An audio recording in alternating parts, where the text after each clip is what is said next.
ఇంకెప్పుడు స్టార్ట్ చేస్తావు మామ? ప్రతిసారి మండే మండే అని ఆగిపోతాను. ఈ మండేలు వస్తూనే ఉంటే నువ్వు ఇలానే ఉంటావు. ఆకులేం చెప్పకుండా ఈ రోజు నుంచి స్టార్ట్ చేయమా? నమస్తే మామ. Day 4 of 30 days heart challenge. Body condition అయితే ఇది వర్కౌట్ అయిపోయినాక ఈ రోజు చెస్ట్ అండ్ షోల్డర్ ట్రైన్ చేసిన మామ. పంప్ అయితే క్రేజీ వచ్చింది అసలు. చిన్నగా బైసెప్ మీద కూడా వెయిన్స్ వస్తున్నాయి. ఆ షోల్డర్ పంపు చూడు మామ. అసలు రోజు రోజుకైతే కొంచెం చేంజెస్ వస్తూనే ఉన్నాయి బాడీలో. వర్కౌట్ అయిపోయినాక పంపు చూసుకుంటుంటే ఉంటది మామ. అది ఓన్లీ జిమ్ కి వెళ్ళే వాళ్ళకి అర్థమైంది. నువ్వు ఇలానే రీల్స్ చూసుకుంటే నేను కూడా ఇలానే బాడీ బిల్డ్ చేయాలనుకో. రీల్స్ వస్తూనే ఉంటాయి కానీ నీ బాడీ అలానే ఉంటది. ఒక 2 రోజులు పోతే యాప్స్ కూడా వచ్చేటట్టు ఉన్నాయి. ఇంకా మా రూమ్ వాళ్ళు అయితే చేంజ్ అయ్యారు. మీరు ఎప్పుడు చేంజ్ అవుతారో మరి. బిర్యానీలు బజ్జీలు అనుకుంటే తిరిగి వాళ్ళు ఇప్పుడు చూడండి మా బనాలు తింటున్నారు నీట్ గా. ఈ రోజు చెస్ట్ అండ్ షోల్డర్ కాబట్టి ఫస్ట్ అయితే చెస్ట్ ట్రైన్ చేసిన. చెస్ట్ డే అనగానే ఏదో తెలియని కిక్ మా. అసలు వెయిట్ వేసుకుని దన్నా కొడతా చెస్ట్ అంటే. అసలు ఒక్కడికే అనిపిస్తుందా మీకు కూడా అనిపిస్తుంది? ఇలా చెస్ట్ కి అయితే ఒక 3 వేరియేషన్ చేశాను. 3 సెట్లు కొట్టుకుని వచ్చా. సెట్ కొట్టేటప్పుడు ఫెయిల్యూర్ వరకు హిట్ చేయండి. అలా చేస్తేనే మజిల్ మంచిగా డ్యామేజ్ అయింది. నా వల్ల కాదు అన్నంత వరకు అయితే చేయండి. ఫెయిల్యూర్ అంటే లాస్ట్ ట్రిప్పింగ్ అసలు మనకి రాకూడదు.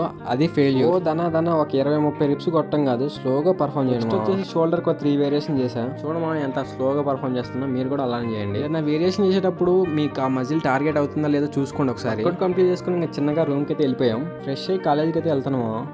ఎక్స్ అయిపోయాను. కాలేజ్ నుంచి వచ్చేటప్పుడు అయితే డైరెక్ట్గా బ్యాగ్లో వేసుకుని వచ్చేసా. రూమ్కి వచ్చి కూలెంట్ వేసా బాడీకి. చూడండి మా పింపుల్స్ ఎలా వస్తున్నాయి బాడీలో హీట్ వల్ల. ప్రోటీన్ తీసుకుంటే మన బాడీలో అయితే హీట్ జనరేట్ అయింది. డే అయితే ఏం చేసినాము ఇంకా